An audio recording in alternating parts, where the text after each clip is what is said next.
I am. Like I said, fanboy. I'm not. Yeah. You can have yours.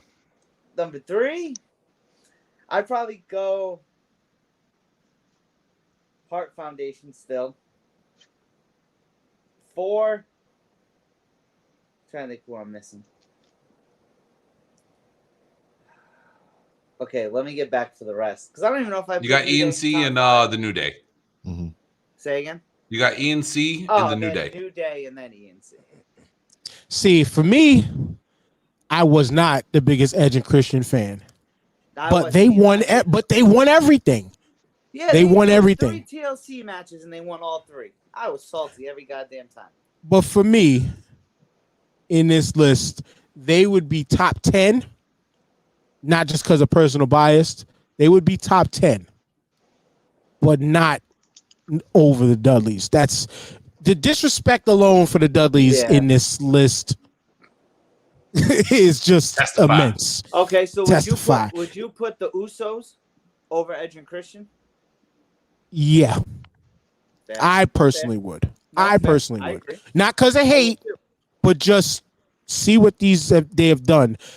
Granted, I believe Edge and Christian and the Hardys are so high because, as B-Rob mentioned earlier, WWE creations in a way.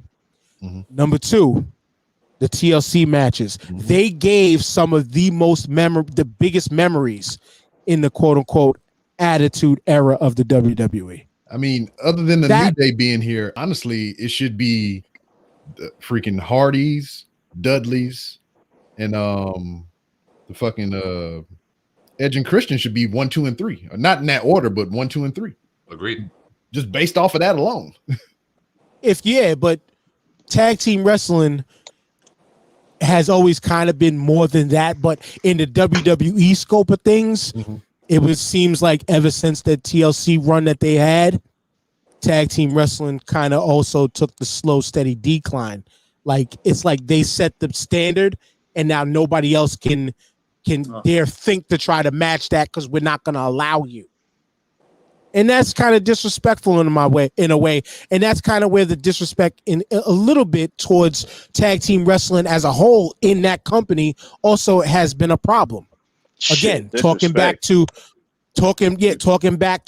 them having to throw 2 singles guys together to make teams just to try to represent a tag team division, and instead of respecting the tag teams that you have that can be over, if you allow them to get over, especially nowadays and stuff, and actually give something. Or even nowadays, like I barely hear anything about tag team belts, in action. And that's my problem with it. And this is where like the New Day conversation comes into play for me. With all due respect to the New Day and the Usos, right? Look at the amount of tag teams within the WWE. All right. Then divide it in half. Because you got a Raw roster and you got a SmackDown roster. Yep. The only reason the New Day and the Bar and the Usos are on this list is because they fought each other. If you really think about it, what credible tag teams were doing anything during their time period as champions? Right. Aside from those 3, you can't name another tag team during that era because there really aren't any tag teams. You have a lot of, like you said, makeshift tag teams. For me, the Dudleys, Edge and Christian, and the Hardys, like B-Rob said, should be 1, 2, and 3, based on the fact that was the most popularity and the most light ever shined on tag team wrestling in WWE.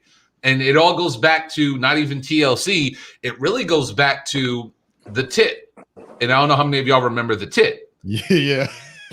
The Terry Invitational Tournament. Yep. Back when Edge and Christian and the quote-unquote Brood were feuding over Terry Reynolds. You know what I'm saying? And they had the batch where they had to climb up the ladder and grab the money. Then you go to the the tables match with the Dudleys and the Hardys, and that spawns off to the 3-way ladder match at WrestleMania 2000. Then you go on to a year later where you have TLC. Then you have TLC 2 and TLC 3. During that time period, you have the Dudleys, you got the Hardys, you got Edge and Christian, you got the Outlaws, you got the APA, you had the end of, I'm sorry? Eminem, that was around during that time. You had fucking the Hooligans ending their beginning their run, you had teams like or hell, you had even the feuds going on with the Nation and Los Boricuas and all this stuff. Like there was a period there where there was depth to the tag team division, and those three teams stood out above everybody. You know what I'm saying? And when it comes to placing the order, with all due respect to the Hardys, I understand that they were a popular act in WWE, so I could see why they moved them above Edge and Christian. Mhm. But I would have Edge and Christian at 2, the Hardys at 3. The only reason I give Edge and Christian 2 is, like you said, Dan, earlier, when it came to those matches, they were winning. They were getting all the wins, whether it was 2000, the TLCs, Edge and Christian would get the win whenever those teams would fight. But when you want to talk about the whole landscape of tag team wrestling, the Dudley Boys are the standard no matter where you go. I'm sorry. When it comes to tag team wrestling, they can adapt to any style, and I've said this thousands of times on our show. They can adapt to any style. They can work with any team. If you want to have a straight-up tag team match, they can out-tag team you. If you want to have a hardcore match, they can out-beat your ass. If you want to have a good old-fashioned like mixed tag match, these dudes would do it all. You can put them in with heavyweights. You can put them in with junior cruiserweights. You can put them in with any combination of a team, and they worked well with them. They know how to sell for the bigger guys, and they know how to sell for the smaller guys. And when you look back at the history of what the Dudleys were, you have a beast in Devon, as history shows, never gets tired, and you have a guy with a brilliant wrestling mind in Bully Ray. So for me, I'm sorry, like you said earlier, the disrespect that the Dudley Boys were even 5 killed this entire list for me. But like I said at the beginning of this, it's Vince McMahon's God complex. Based on the fact that he created Edge and Christian and he created the Hardy Boys, I see why they're placed where they are. And no disrespect to the New Day, but the caliber of competition they were competing against doesn't compare to what the Dudleys, Edge and Christian, and the Hardys did. Also, to go, I guess, with or against your point or whatever, we talk about the Usos, the New Day, and what was another tag team, the Bar.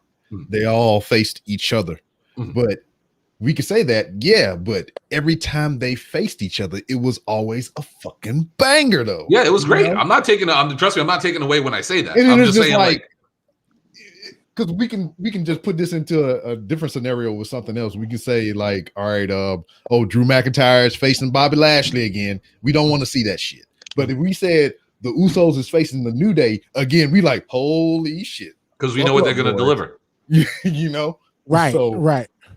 But also knowing what they deliver. The Hart Foundation at 3, I am not mad at.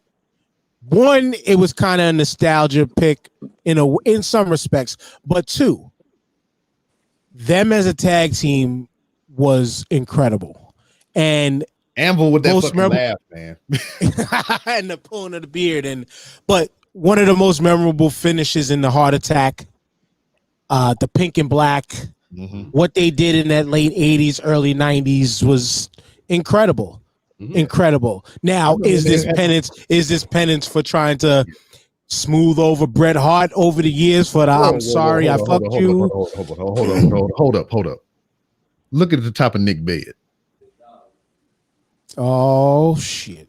So you mean to tell me you fucking under Jesus? You in there having sexy time under Jesus in your room? Kenny G. There, Nick. You nasty motherfucker. That's straight saxophone Kenny G up there. What you talking about? Gang banging. Gang banging. Gang banging for Jesus. Every time Nick is finished. That shit good. and then high fives it.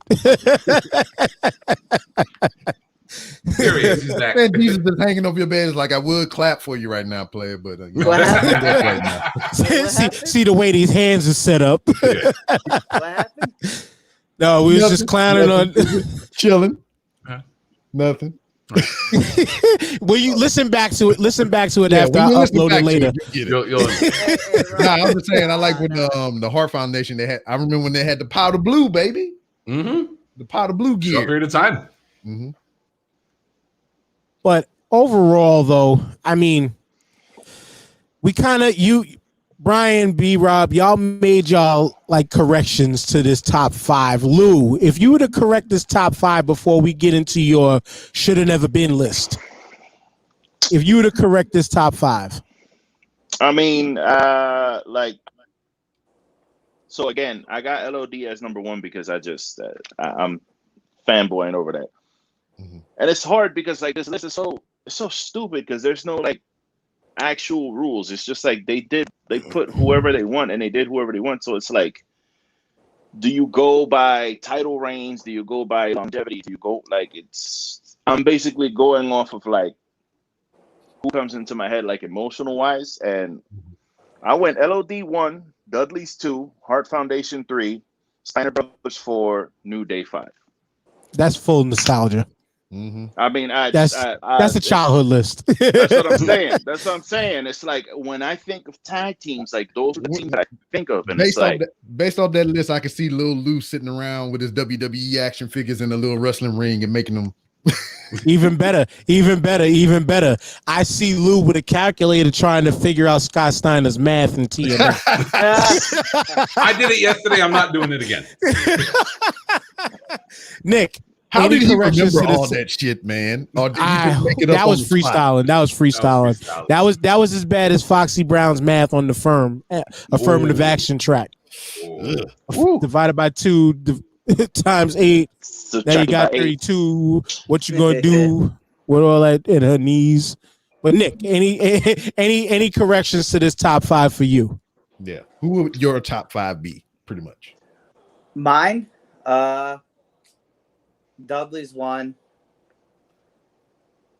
You got Jeff Hardy hanging over the bed right now. 1. I'm putting Harlem Heat at 2. What'd I miss? Damn, you're gonna do like that. Yeah. I said you got Jeff Hardy hanging over your bed right now, so he's watching you pick. Hell yeah. I got Dudley's 1. I'm probably putting Harlem Heat at number 2. Wow. They ain't on the list, Nick. Huh? They ain't on the list. Yeah, I think you said Rob said tell him that he had my top. I about correcting the top 5. If you if you were correcting the top 5 for you, for you. Based on what they have. Yes. Thank you. Or that's based off their no, just the 5. Their top 5 from. Yeah, I thought I did that earlier. I said I'm doing Dudley's, Hardy's, Hart Foundation, New Day, Edge and Christian. Right. You actually did say that first. My bad. You're right. Yeah, man. Nah, that's what. Can too. Hey, I think the man upstairs above you in your head right now seen all that action already. Hit the button, B-Rob. Sexy time. That's right, ladies. Welcome to Nick's bedroom. Every night. You're listening to the gentle touch. I acknowledge the tribal chief of Jeff Hardy. Look, he got Roman Reigns on the wall, and then he got a shirt. He got a shirtless Roman Reigns too. He's trying to be blessed. I see the baby oil there too. I see the baby oil. But the Queen Liv Morgan's on top though. Hey, that's what I'm talking about. Right. That's you got something for the whole family. You got Jesus to bless the union over the bed. Then you got Roman Reigns for the lady, and then you got Liv Morgan for him. There you go. See? And it's the Roman Reigns that gets him in the room. How about that? Hey, you want to come acknowledge the tribal chief with me or what? Do you want to see the head of my table, baby? Yeah. How about you give me the head under the table, baby? Like, that's right. Acknowledge me. Acknowledge me. But yo, before we get into their omissions list and their honorable mentions list, I want to get into Lou's list of who should have not been here. Mm-hmm. So read them off. Read them all off. Yeah, I didn't. So I don't know why. I mean, honestly, X-Pac and Kane, I don't. Why the fuck do they need to be on this list? You already got Kane on here with Team Hell No, so now you got Kane again with X-Pac. Like that team didn't. I don't see the purpose. Evolution, no. DIY, I do like that tag team, but if you're gonna put a tag team from NXT on there, he made a very good argument for Ascension. They definitely could have gone with Ascension, or I would have gone Revival, or you could have thrown a dice up in the air and pick the fucking NXT tag team. Jericho, Fuck gotta that. go. Yeah. Now this one I don't know. Rock and Sock Connection for me. I was never a big fan of that pairing. Love The Rock, love Mankind, but the two of them together, I know that they were like popular and shit, but I just it was fun. It was fun. Do they still have the highest rated segment of all time though? Yep. This Is Your Life. Yep. Yeah, okay. I was just curious. Man, It was a fun team, though. It was a fun team, but to be so high on the list just because they were a fun team, nah. I'm with you, Lou. Yo, Nick, I was in Camp Lejeune and I was riding by one of the barracks and I was pulling up my phone. And usually anybody can attest to this. Is like if you come by certain spots, how the Wi-Fi thing will pop up and ask you to connect. I was driving by one of the barracks in Fritz Creek and the Wi-Fi joint popped up and the name on the server was Rock and Sock Connection. Oh shit. That's kind of dope, though. That's kind of dope. Nice. And it smells like dope. shit in French Creek. Oh yeah, Shit Creek. Shit Creek. Who else you got on there? I believe that was it. And you guys made a really good argument for Soul Patrol too. So I kind of put them on the bubble because I didn't even know all the history about them. So it's like they didn't have to be on there either. True indeed. But now I'm gonna go through. 3, 4, oh, my bad. 5, 6. That's out of the 50 teams. I took 6 teams off. And they could be replaced with any 11 of these teams. Or 1, 2, 3, 4, 5, 6, 7, 8, 9, 10, 11, 12, 13, 14 teams. My bad.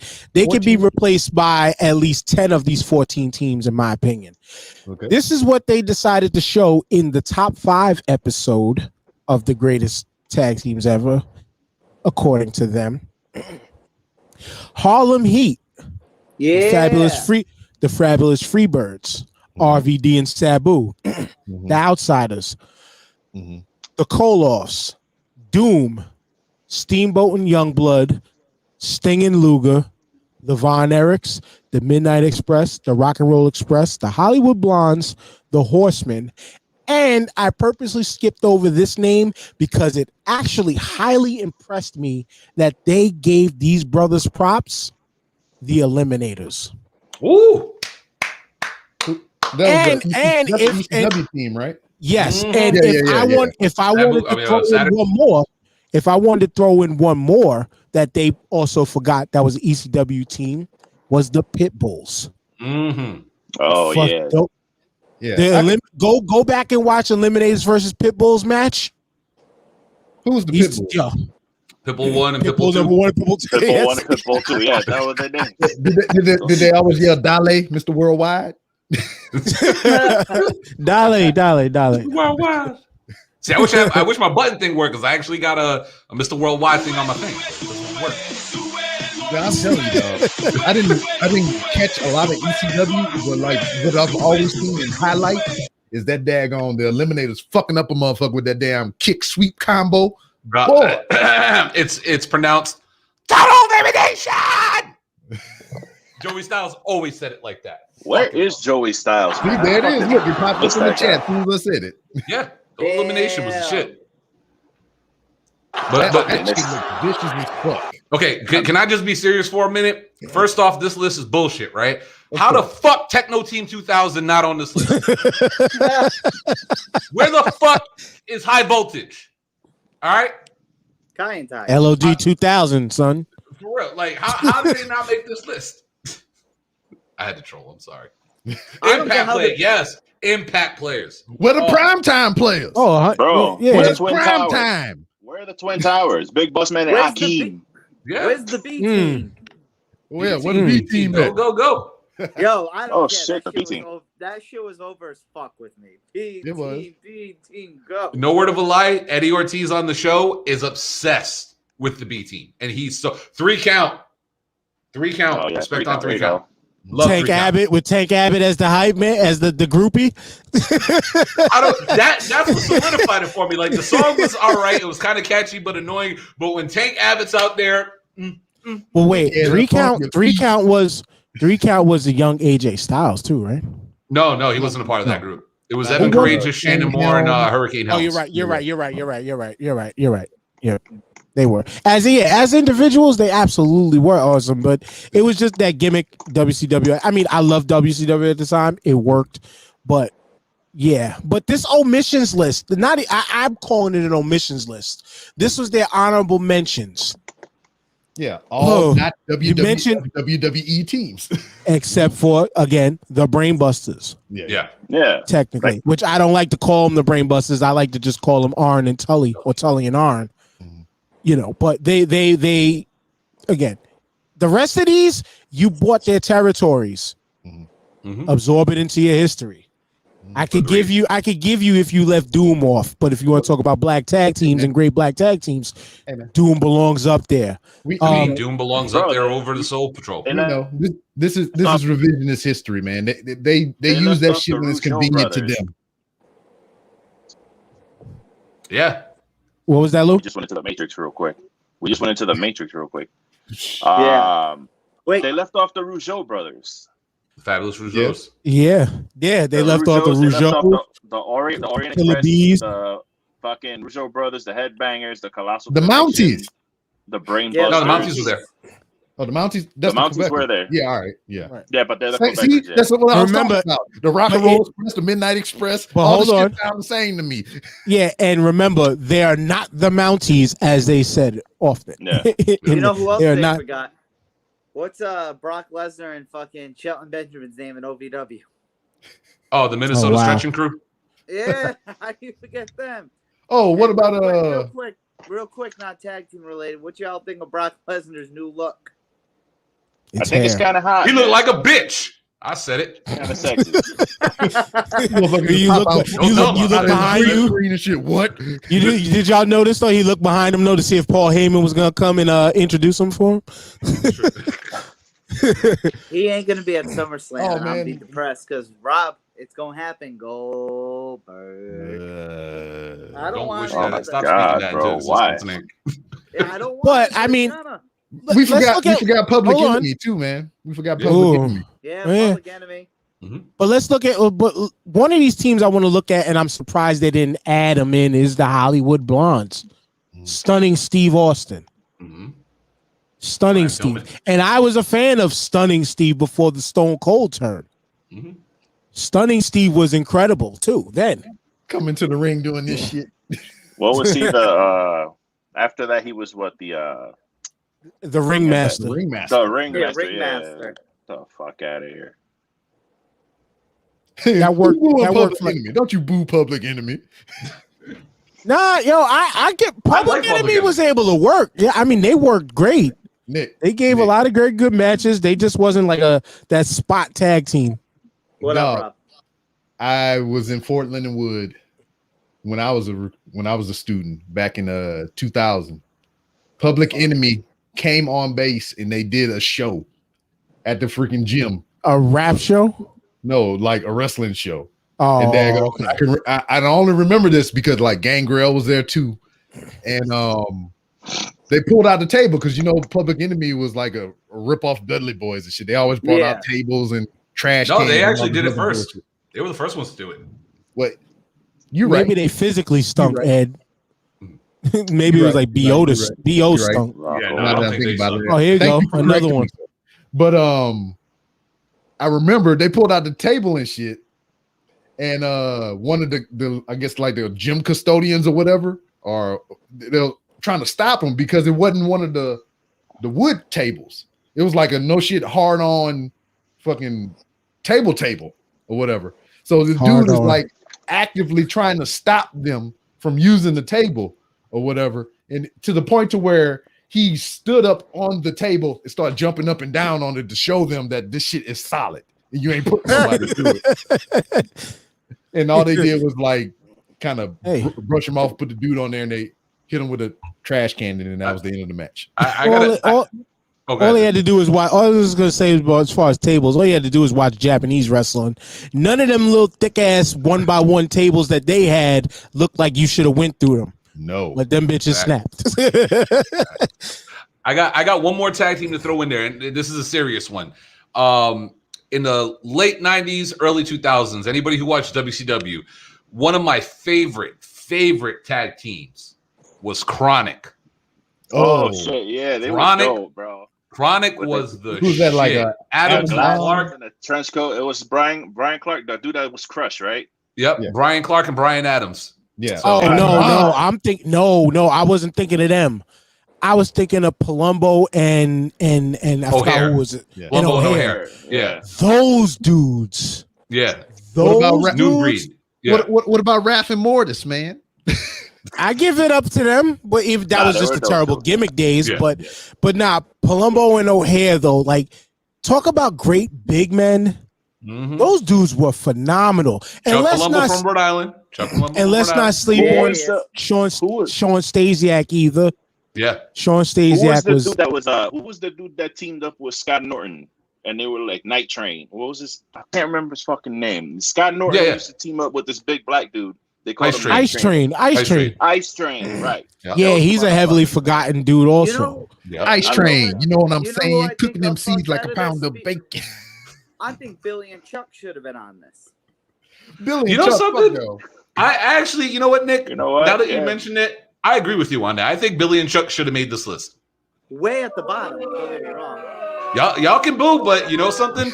They were one of the most talked about acts. They were a multiple time tag team champion, and they had one of the most memorable skits on SmackDown. So I'm not gay. yeah, like I'm not either. we're not gay. No.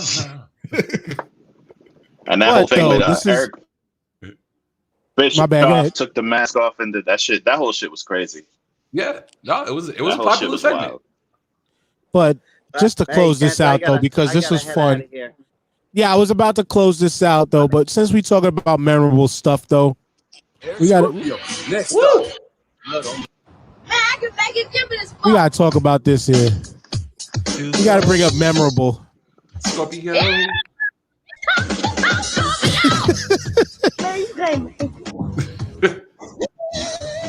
Oh man. Oh no. Oh no. In the limo. We about to go to the game room.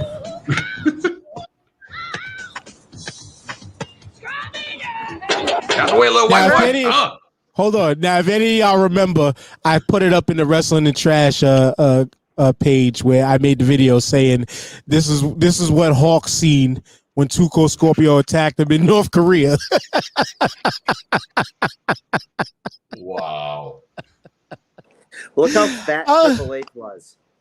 I'll stop the video. Oh shit! He said, "Look how fat Triple H was," but I'll stop it at that. Just because it's that piece of comedy. I forgot that video was pretty long. I just wanted to play Tuco Scorpio's bad theme music, but that brother was a bad brother. Since we was on reminiscing, but anyway, since we gotta go, we gotta get out of here, and I gotta kick y'all out of my office. Nick, since you had to run and make sexy time above Jesus or below Jesus, you go first. Final shout outs. That was a great time today. Follow me on social media at that name. Nick I got Anderson. He Rob, since you right next to him. Word. Pause. Hey. This is your boy B Rob, host of the Random Rambles with Rob podcast. You can find me on Twitter at 3R Show and Instagram at the 3R Show. We're doing Wrestling This Trash this Sunday. I don't know when this coming out, but we're gonna be talking about Money in the Bank. So all of you are welcome to come by who are here presently. And cool. shenanigans. Titty 2 meat. o'clock. 2 o'clock. And on titty East meat. Coast Yeah, time. titty 2 o'clock Eastern. 2 o'clock Eastern. I might be able to be there. Definitely for the titty meat. We got a dude coming on the show. I'm a TikTok guy, you know I'm young, but So, he got so am I. he got Narcolepsy Boy is his name, but he got like 400,000 followers on TikTok. Kind of cool to me. That's a lot of motherfuckers. That's a lot of that- people, bro. That's dope. I got one video on my TikTok that's got over 18,000 views because I was talking shit about something in this game called Friday Night Funkin', where the character boyfriend gets blue balls when he loses. Yes. There's little blue balls that flash.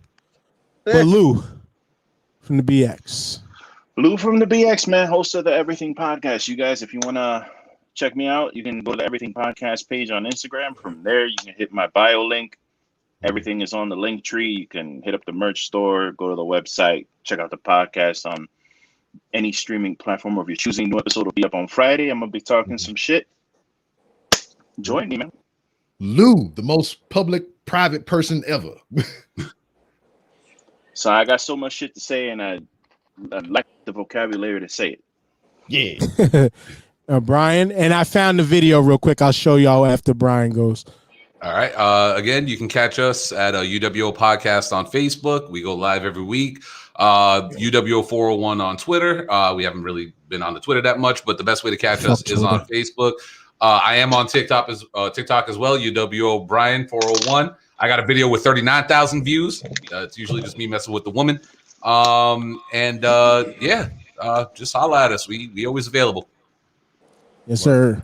Most Now, player hat let me- in the game right there. Huh? Most player hat in the game right there. Right. Oh, here we go. Whose is this? I have a blue box. His balls are just blinking. Look at my nuts. It's like Finn Balor. Yeah. You know, I got a video on TikTok too. It doesn't have nowhere near anything that y'all was talking about, but it was me at this little thing for my kid, and I was like, "Hey, y'all find the black people here," and it was just like a sea of white people, and just me and my kid there. You like to play Count the Pepper too? I do that all the time. That's what you call it? Yeah, Count the Pepper. All right, I'm gonna start using that. But with that being said, as y'all just saw the TikTok, follow it at the Starting Five Podcast. Make sure you're following the Star5podcast.com. The Star5_podcast on Instagram. Fuck Twitter, but it's at the Starting Five Podcast. No, the Starting Five TMT, I believe. I don't remember because fuck Twitter. And yeah, make sure y'all join the Starting Five Facebook group, please. It's an open group. Just 3 basic questions to answer. You know, our show goes live every Saturday. Times vary sometimes, generally 1 o'clock, but times have been varying due to busy schedules. And that's that. It's time to kick y'all brothers out of my office. This has been the mayor's office. I'm stealing something. Peace.